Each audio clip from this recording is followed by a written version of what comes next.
I can't believe I'm saying this, but summer is officially here. With the 4th of July right around the corner, I know there are going to be cookouts and backyard parties, which gives us a reason to try a new recipe. I was looking for something that is easy to make, easy to transport, and can please a crowd.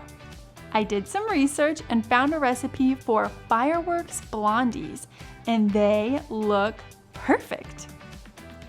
If this is your first time here, hi, this is My Sweet Mess, and welcome to my kitchen, where every week I make a mess trying new recipes in the pursuit of something sweet.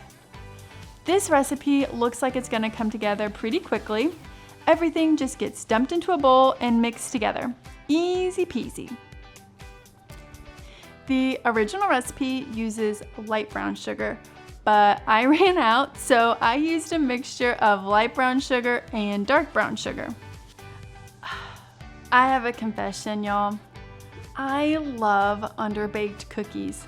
I know some people like those crispy cookies, but I am a sucker for soft cookies, especially chocolate chip, M&M chocolate chip cookies.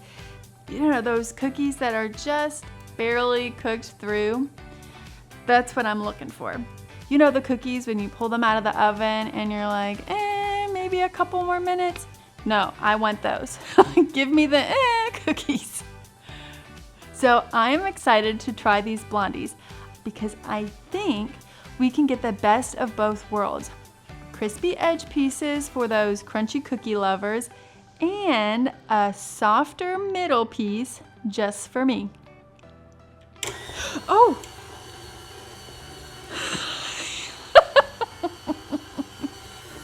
I can't believe I did that. Oh my goodness. Like I said, now that summer is officially here and the 4th of July is just around the corner, I am so looking forward to backyard cookouts and parties. I love them. I really do. Now don't get me wrong, I love a formal party too, but those backyard barbecues, that's what I grew up with.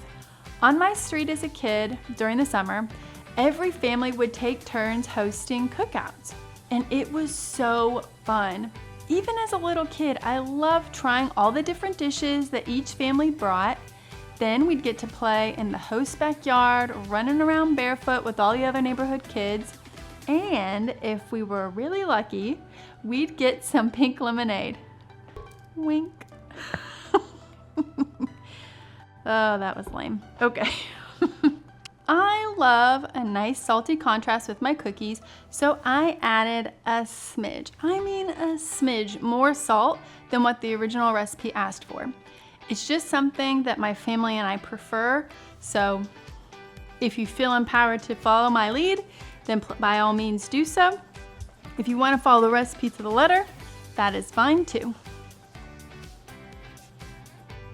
This batter is kind of a weird texture. Do you see how, even on this spoon, it's kind of speckledy? I hope that's okay. I'm sure it is. It's just, I don't know what's causing that. I'm sure it's fine. It'll work out in the end. You can hear the confidence in my that it'll work out fine in the end. I'm just kidding. It really is going to be fine. This is just an odd texture. I've never really seen that before. I've never made blondies before, so maybe this is what it's supposed to look like? You all tell me. Let me know. Anyway, I may have judged the batter too quickly. This looks much better. Let me give it a stir here and let's take a look. That looks totally fine. Much better than it looked before I added the flour. So when you're making this recipe, lesson learned, just keep swimming, just keep moving forward. But that cookie batter looks a lot better. Now for the fun part. I like to stir in M&Ms when I'm making blondies or any cookies, just because I worry that the mixer will mush them too much. I'm not gonna put all of the M&Ms or all of the sprinkles into the batter because I'm gonna save some of these to decorate the tops of the blondies. So you can kind of see what we got left.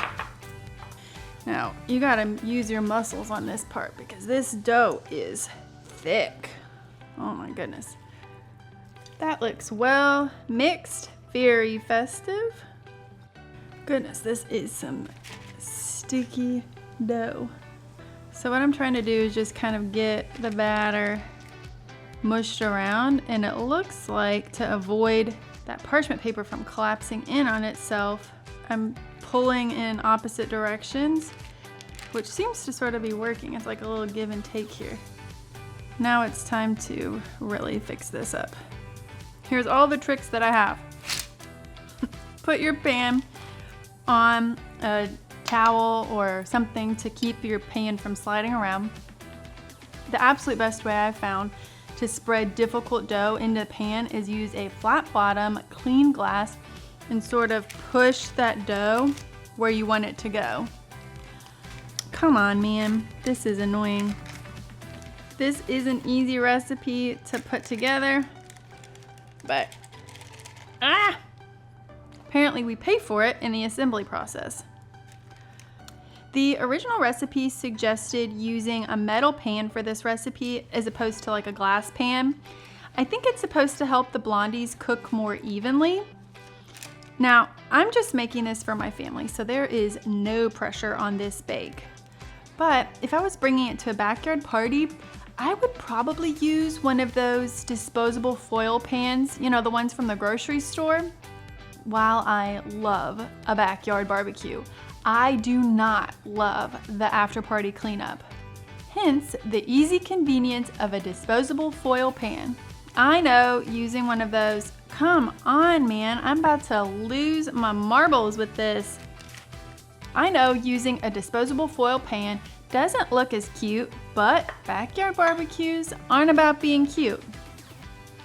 For me, they're about spending time with friends and family, eating delicious food. For my boyfriend, they're specifically about eating ribs. So if you notice in that list, nothing says it's a glamour event. Look, y'all, I'm about to Hulk out over these blondies not going in the pan. Nope, I'm abandoning the glass. I was trying to get this batter all the way into the corner, trying to help my crunchy cookie friends that like a nice crispy edge. Okay, I'm abandoning ship. This is as flat as even as it gets. So much for no pressure. My even layer looks pretty good, even though it tried my patience. So I'm gonna take the extra M&Ms and extra sprinkles and put them on top just to add a little color, fun, and make this a little bit cuter. This part is fun if you've got kiddos that want to help get involved in baking. Oops. This is an absolutely fun part to just poke M&Ms in the blondies. So highly recommend including them in this process. I also kind of use this as an opportunity to sort of mush M&Ms into the corner spots where maybe that batter didn't get to, just to help kind of even everything out. This looks pretty good to me. Did I miss any spots? What do you think? I'm gonna add just a smidgy more sprinkles. See, look, I used most of the M&Ms. Okay, I'm gonna add a little bit more of those sprinkles. Oh, look how cute these are. I cannot believe it. Oh, they look so fun and festive already. Okay, I'm gonna pop these into the preheated 350-degree oven for about 22 to 25 minutes or until they turn a nice golden brown. Word of caution, err on the side of underbaked for these guys because once they come out of the oven, they're gonna cool in the pan for a bit, so they'll keep cooking. Anywho, I'm gonna pop these in the oven and I'll come back once they're all done. Look how cute these are. Oh, and they smell fantastic. I wish you were in my kitchen right now because these Fireworks Blondies smell, I guess the only word I could think of is cozy.